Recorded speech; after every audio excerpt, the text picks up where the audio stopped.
самото вклучување на лице место ќе говориме за енергетската ефикасност и како на правилен начин да заштедиме електрична енергија. Ќе дадеме и одговори на прашањата како да препознаеме дали некоја информација, односно дали некој совет е веродостоен во однос на самото штедење, но уште еднаш подетално ќе напоменам дека ќе појасниме она што е најважно за нашите гледачи, како на најрационален начин да придонесеме за енергетска заштеда. Во продолжение многу повеќе од мојот денешен гостин, професор Ристо Цицонков. Да му посакаме добро утро. Добро утро вам и на гледачите на ТВ Телма. На самиот почеток, кои се најчестите грешки кои што ги прават луѓето кои што се обидуваат да заштедат енергија во своите домови? Па еве сега сме грејна сезона, се греат нели сите простори кај што се луѓето и најчеста грешка е температурата внатре во просторијата што ја одржуваат. Најмногу од граѓаните не знаат на која температура треба да го одржуваат воздухот во самите простори. Кај некој е многу жешко, кај некој е ладно и така натаму. Значи не се упатени и нема од кај да знаат. Никој не им кажува. Кажете ми како да бидат упатени, како да препознаат дали некој совет е веродостоен или не. Бидејќи еве во денешно време многу од нашите сограѓани читаат на интернет многу информации, како да препознаеме дека станува збор за веродостојно нешто? Треба да се превземе тука нешто, граѓаните да се упатат во многу работи за енергијата. Секој ден се зборува за енергијата, волку е цената, толку е цената, а паметни совети, корисни совети ретко им се даваат. Значи треба преку медиумите државата да организира, најчесто да инициира и да организира разни сообштенија до граѓаните што ќе бидат корисни како да штедат енергија. Во таа насока јас напишав една книга, се вика Енергија како да се заштеди, и тука има 130 корисни совети како може да заштедат. Значи има многу совети, многу начини, меѓутоа не знаат граѓаните. Треба некој да им каже. Да, треба некој да им каже. Верувам дека ета пројавивме интерес кои оние кои што сакаат навистина рационално да заштедат енергија. Оние кои што ја прочитале, дали можеби сте ја добиле нивната реакција? Па, како не. Значи, тука има разни начини за заштеда. Има заштеда што чини безправи. Тоа е, например, да ги смениме некои навики да смениме. Еве, како, например, оваа сијалица тука, свети сега, и ако е дење, не треба да свети. Веројатно има некој автомат кој што не е добро регулиран и кога е малку по-темно се пали автоматски сијалицата. Значи, меѓутоа има навики што треба да се сменат. Например, температурата колку да биде во просторијата, да не биде многу жешко, да биде соодветно облечени, да гасат сијалици кога не се во просторијата.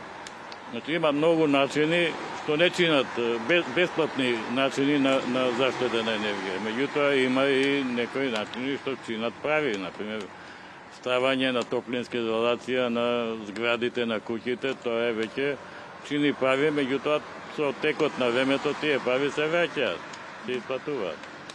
Кажете ми колку всушност може да се влијае на потрошувачката енергија со правилно користење на уредите, дури ако се со висока енергетска ефикасност? Па, многу може да се заштеди, многу. Зависи од самиот објект. Прво, дали има топлинска изолација објектот или нема, дали има квалитетни прозорци или нема. Навики, купување на квалитетни уреди, сите електрички уреди денеска имат етикета на која што пишува енергетска класа, А класа, А+, А++, Б класа, С класа и така натаму, значи тоа купуваат од што повисока, например А класа или А+, која што троши помалку енергија во однос на оние од пониска класа. Кога ве прашав за тоа како да препознаеме дали некој совет е веродостоен, напоминавте дека и државата треба да преземе нешто, па од тука ќе ве прашам дали во Македонија постојат конкретни мерки или програми кои што помагаат во намалување на таа електрична енергија, а не се само за маркетинг цели. Па не е само електрична енергија, тоа се збори за топлинска енергија и заштеда на горива, фосилни горива, сето тоа е поврзано и со климатските промени. Кога зборуваме за енергија, мора да ги спомнеме и климатските промени. затоа што најголем дел од енергијата се добива со согорување на фосилни горива, а тоа е причина за емисија на стакленички гасови, нели, кои што предизвикуваат климатски промени. Прашањето беше државата нешто. Што беше? Во Македонија постојат конкретни мерки или програми кои помагаат во намалување? Државата има преземена конкретни мерки, имаме. Добро е што се создаде посебно Министерство за енергетика и минерални суровини и рударство. Значи, тоа министерство сега е надлежно за секторот енергетика и тоа е добро и има некоја зголемена активност, меѓутоа далеку од оно што треба да биде на вистина.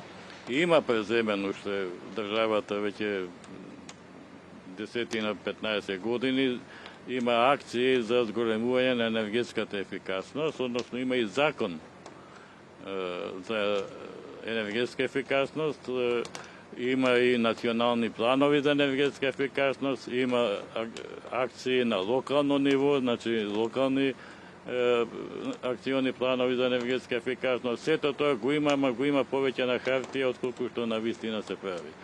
Реализација на тие планови тука е слабоста на овој систем. Верувам дека целиот овој разговор беше совет до нашите гледачи, но дополнително пред самиот крај сакам и да прашам дали постои совет за оние кои што сакаат да намалат потрошувачката на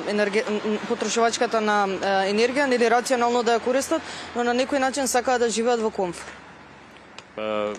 Совет, што да ви кажам, јас си спомнав, тук има 130 совети во книгата.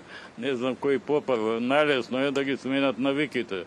Значи, јас знам некои луѓе кои што во зимно време, во грејната сезона, во просторијата држат температура од 25 степени. Тоа е што да ви кажам, многу погрешно. Температурата треба да биде 20 степени зимно време, евентуално за мали деца 21-22 и за постари луѓе. Меѓутоа 20 степени треба да биде. И на таа температура да бидат соодветно облечени. Не со кратки ракави, туку со джемпер или сако или наметка и така натаму. Да внимаваат на навики, да исклучуваат сијалици кога не им требаат. До потребат има денеска и модерна опрема со електроника, со автоматика. Например, грејењето, ако користат клим уред за грејење, да се уклучува кога се дома, а да се исклучува кога не се дома. Значи могат да го програмираат кога да се уклучи и кога да се исклучи. Значи има многу начини. Денеска и самите уреди се по-совршени и има можности за такви работи. Можат полесно да се прилагодат. Да. Ви благодарам многу за одвоеното време и за сите овие корисни совети утрина. Да, благодарам и јас. Благодарам уште еднаш.